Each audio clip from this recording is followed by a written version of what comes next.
नमस्ते विद्यार्थियों। आप सबका एमए उत्तरार्ध संस्कृत की कक्षा में पुनः स्वागत है। हम आज विक्रमांकदेव चरित्र का महाकाव्यत्व इस विषय पर चर्चा करेंगे। जैसा कि आप सबको विदित है, विक्रमांकदेव चरित्र एक ऐतिहासिक महाकाव्य है। ऐतिहासिक महाकाव्यों की श्रृंखला में विक्रमांकदेव चरित्र का एक अद्वितीय स्थान है। काव्य शास्त्र की दृष्टि से यदि इस महाकाव्य का परीक्षण एवं तात्विक विवेचन किया जाए तो यह काव्य शास्त्रीय की कसौटी पर पूर्णतः खरा उतरता है। प्राचीन काव्य शास्त्र के मर्मज्ञ एवं काव्यात्मक तत्वों के प्रतिपादक आचार्य दंडी, मम्मट एवं कविराज विश्वनाथ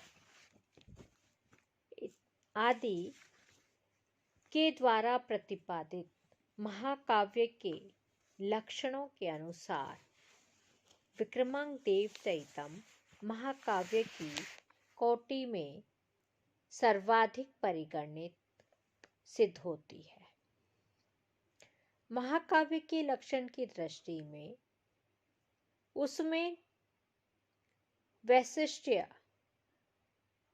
जो अपेक्षित हैं वह पूर्णतः उसमें दिखाई देते हैं। पहला, महाकाव्य में 8 सर्गों का कम से कम अथवा उससे अधिक होना आवश्यक है।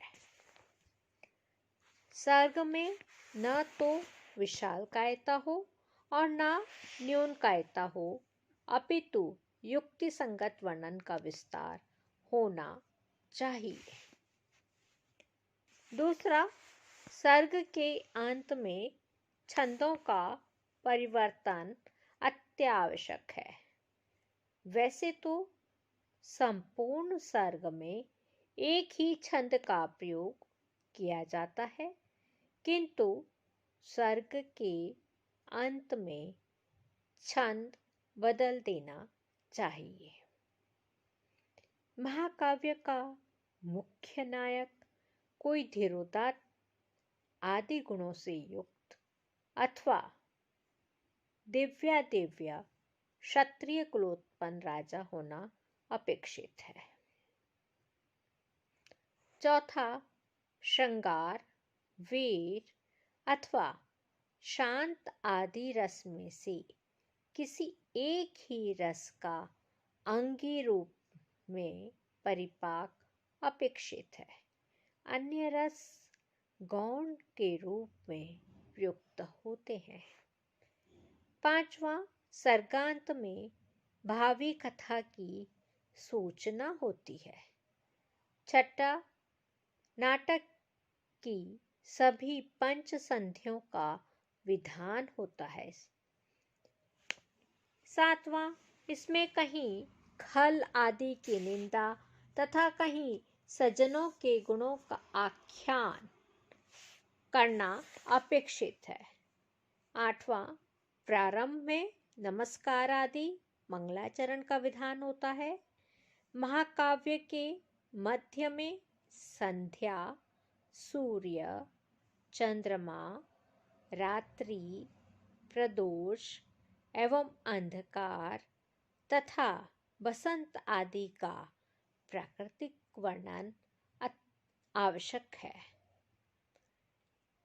विजय यात्रा अथवा मुख्य घटना के अनुसार अथवा मुख्य नायक के चरित्र के अनुसार कथानक का निबंधन एवं उसका नामकरण करना चाहिए।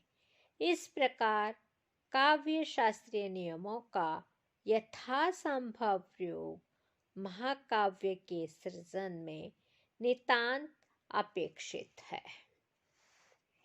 विक्रमांकदेव चरितम में उपयुक्त महाकाव्य के लक्षणों के अनुसार उक्त सभी विशेषताओं के प्रतिष्ठापन का विल्हन कवि द्वारा प्रशंसनीय प्रयास किया गया है।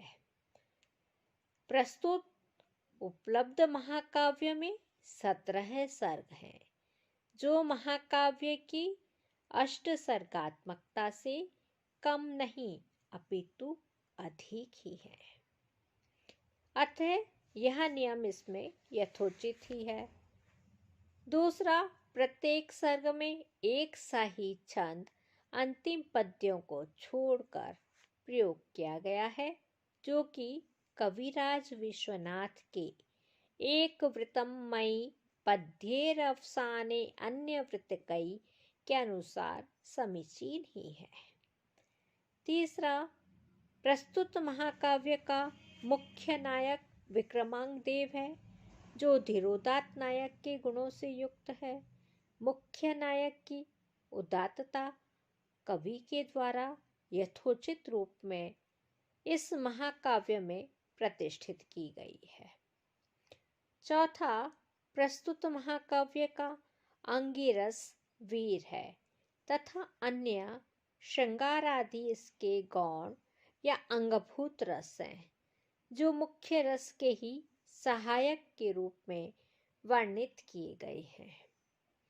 पांचवा, इस महाकाव्य का ऐतिहासिक कथानक है, क्योंकि इसमें विक्रमांगदेव जैसे भारतीय इतिहास में प्रसिद्ध राजा का सांगोपांग वर्णन किया गया है, जिसका की कथानक अत्यंत प्रसिद्ध है।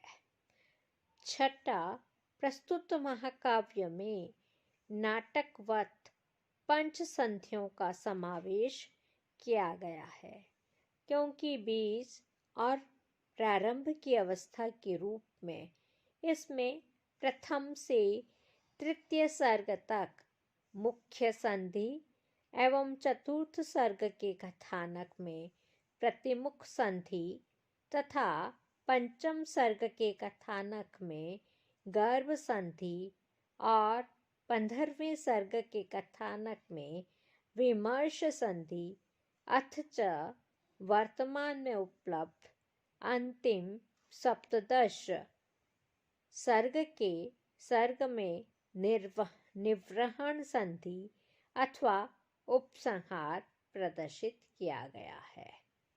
सातवां, काव्य आदि के चतुर्वर्ग फल प्राप्ति के रूप में इसमें कवि को अर्थ की प्राप्ति तो प्रत्यक्षतः हुई ही थी, सदैव धर्म और मोक्ष की प्राप्ति इसके सृजन के फलस्वरूप अवश्य होनी चाहिए।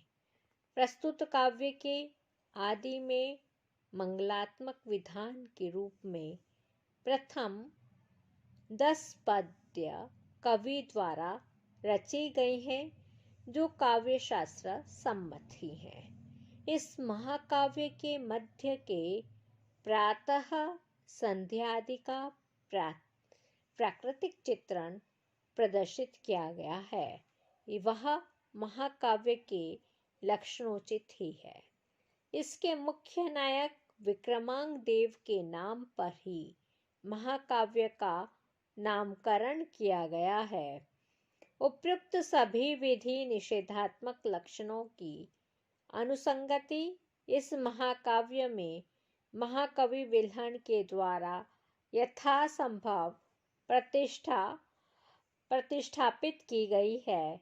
इसमें भारतीय प्राचीन काव्य शास्त्रीय लक्षणों का सन्निवेश अधिकांशतः किया गया है। निष्कर्षतः प्राचीन पद्धति के अनुसार यह सिद्ध होता है कि विक्रमांगदेव चरित एक वास्तविक एवं आदर्श महाकाव्य है। धन्यवाद।